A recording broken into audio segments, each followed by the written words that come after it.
show. C'est un des comédiens les plus nouveaux, les plus modernes. Excuse-moi, Normand, mais j'ai juste 5 minutes pour inscrire une page importante dans l'histoire de l'humanité. Alors, si tu veux bien, je vais commencer tout de suite.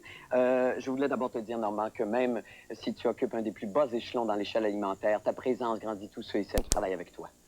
Parce que tu es tellement riche. On enchaîne avec la première chronique, donc, de cette année, par une petite mise au point d'abord.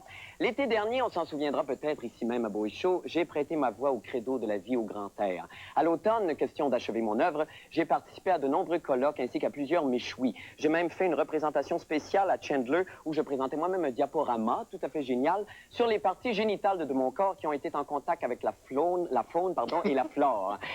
Malgré un battage publicitaire très important, malheureusement, il n'y avait pas beaucoup de spectateurs, mais j'ai quand même obtenu un beau succès d'estime auprès des dermatologues gays. Je pensais avoir fait ma part pour le plein air et je croyais pouvoir entretenir les téléspectateurs cet été de choses belles et graves comme de la vie de Saint François d'Assise, de son amour mystique pour les enfants, pour les animaux et de sa méthode infaillible pour gagner au poker.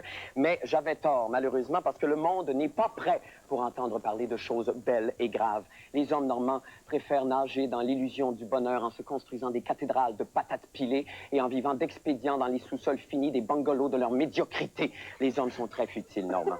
Conclusion, j'ai donc décidé de reparler d'activités de plein air encore cet été. Ben bon! Et je vais commencer tout de suite par une activité toute simple et vivifiante, la tonte de son gazon. Alors donc, l'anthropologue... Ah, je t'ai dit, Normand, que j'étais en train de faire rénover ma maison chez nous? Non? Ah, c'était cœur. Bon, le gazon.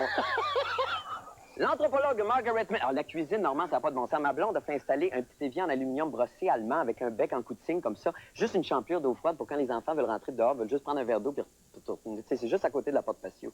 C'est cœur, hein? Sais-tu combien ça coûte, un évier de même? Non. Sais-tu combien ça coûte? Non. C'est cœur, hein? Bon, l'anthropologue Margaret Mead a dit... je sais pas si c'est vrai, mais Radio-Québec a dit dans mon contrat que j'avais un bonus de 150 $ à chaque fois que je faisais Yolande. Est-ce que c'est vrai, ça? Bon, ben, tiens, le plombier. Yolande. Plancher de bois franc. Yolande. Les rideaux de la cuisine. Yolande. Excuse-moi une seconde. Est-ce que c'est possible de dire à Pierre Duceppe d'ajouter 450 $ sur mon chèque de paie? Oui. OK, merci beaucoup. Bon, le gazon. L'anthropologue Margaret Mead a dit dans son merveilleux film « Brute, Minou, Brute » que laisser pousser librement l'herbe et le trèfle finira par réduire la dépression post-coïtale. Oh non! Elle est rendue toute petite!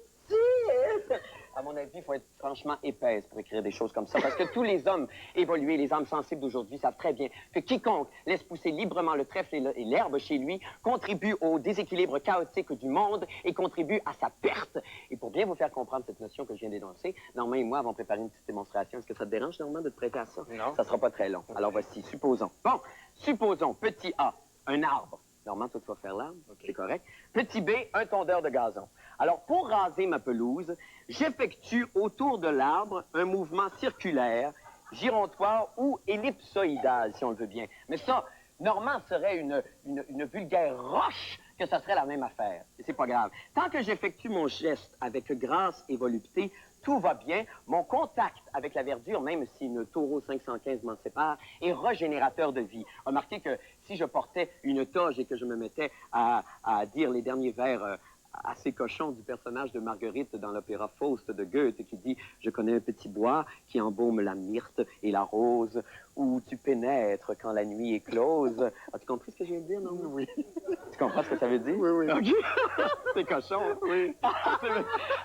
J'aurais l'air franchement niaiseux. Mais chaque fois que je circonrévolutionne autour de Normand, toutes mes ondes érogènes communient avec la création, ça mon arbre le sent et ça le rend très, très, très heureux. Fais aller tes feuilles, Normand. Oui, mais juste doucement comme ça. Juste comme ça. Oh, c'est beau, merci beaucoup. Bon, par contre, si je m'en vais, si je délaisse d'un coup et ma tondeuse et mon arbre, c'est rien qu'une épinette. Là, je mets en péril toute la nature et je fais pleurer Jésus. Parce que Jésus, on le sait maintenant d'après les écrits canoniques et l'évangile de saint Thomas qui vient d'être trouvé, Jésus détestait l'herbe plus haute. Je sais pas si la caméra peut me suivre. L'herbe qui était plus haute que ça, à peu près. Non, ça c'était correct, là, mais ça, il était plus capable, mettons, les examens. Ça, c'était comme ça, à peu près. Bon, vous allez me dire, et la destruction de la planète là-dedans? Eh bien, nous avons préparé une deuxième démonstration, Normand et moi. Bon, c'est bon à savoir, le monde entier, depuis sa création, est exclusivement composé d'atomes.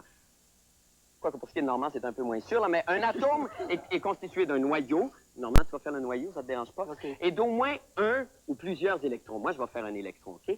L'électron adore son noyau. Et l'ultime but de l'électron dans la vie est de tournoyer autour du noyau en lui chantant de jolies chansons à répondre avec beaucoup d'amour et de tendresse. Envoie, envoie la petite, envoie la petite jument. Et à chaque fois que l'électron fait un tour autour du noyau, le noyau donne beaucoup d'argent. De l'argent?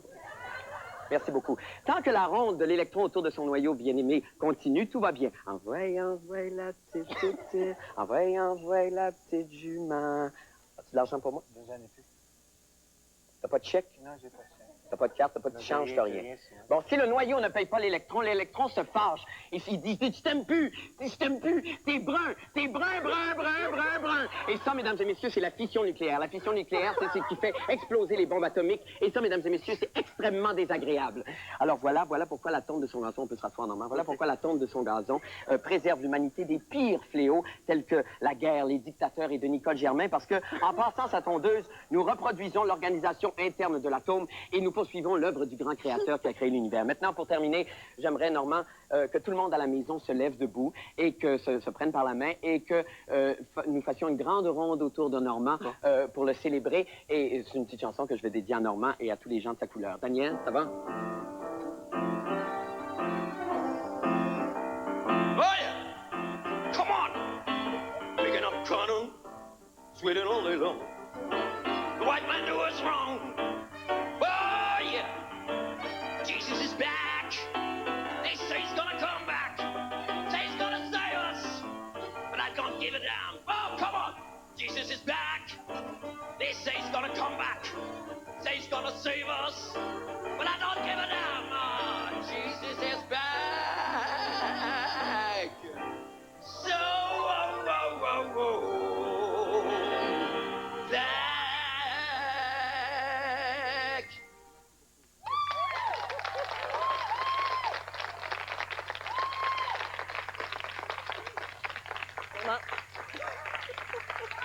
T'es encore sous le choc, hein? Alors, reste là. J'ai vu quelque chose. D'extraordinaire. Alors, j'ai 1 minute pour te parler du concours de danse Bouéchaud. Vas-y, Fait que remets-toi de tes émotions.